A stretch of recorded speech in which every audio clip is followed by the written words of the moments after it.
Atlantic మహాసముద్రంలోని అతి చల్లని నీళ్ళలో ఒక ఓడ ముందుకు దూసుకుపోతూ ఉంది. అందులో అనేక మంది ప్రయాణికులు ఉన్నారు. దైవజనుడైన డాక్టర్ మేయర్ గారు కూడా అందులో ప్రయాణిస్తున్నారు. ఆదివారం ఉదయకాలంలో ఓడలో ఉన్న వారికి ప్రసంగించమని ఓడ కెప్టెన్ మేయర్ గారిని అడిగాడు. అదే ఓడలో ఒక నాస్తికుడు కూడా ప్రయాణిస్తున్నాడు. ఆరాధనకు వెళ్ళడం ఇష్టం లేకపోయినా విమర్శించే బుద్ధితో ఆరాధనకు వెళ్ళదలుచుకున్నాడు. వెళ్తూ వెళ్తూ 2 నారింజ పండ్లను జేబులో వేసుకున్నాడు. ఆయన వెళ్లే దారిలో ఒక మూలన కుర్చీ మీద తల బాగా నెరిసిన ఒక వృద్ధురాలు కూర్చొని నిద్రపోతూ ఉంది. ఆమె చేతులు తెరబడి ఏదో అడుగుతున్నట్లుగా ఉంది.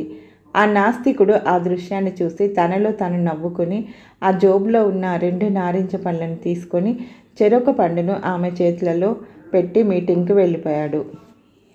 ఆ దినం మేయర్ గారు దేవుడు మన ప్రార్థనలకు జవాబిస్తాడు అనే అంశం మీద మాట్లాడుతూ అనేకమైన ఉదాహరణలు చెప్పారు. ప్రసంగమైన తర్వాత ఒక వ్యక్తి నాస్తికునితో ప్రసంగం ఎలా ఉంది అని అడిగాడు. అందుకు ఆ నాస్తికుడు ఆయన చెప్పిన దాంట్లో ఒక్క ముక్కను కూడా నేను నమ్మను అని ఖచ్చితంగా చెప్పేశాడు. ఆ నాస్తికుడు అక్కడి నుండి లేచి తిరిగి తన స్థావరానికి వస్తుండగా మరలా ఆ వృద్ధురాల్ని చూశాడు. ఈసారి ఆమె ఒక నారింజ పండును ఒల్చుకొని తింటూ ఉండడం చూశాడు.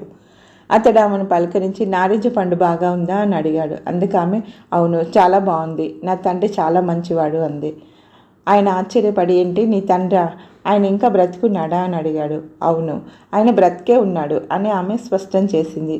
అది ఎలా సాధ్యం అన్నాడు ఆయన. అవును 5 రోజులుగా నేను జ్వరంతో బాధపడుతూ ఉన్నాను. ఈ ఉదయాన్న నాకు ఒక నారింజ పండు తినాలనిపించింది.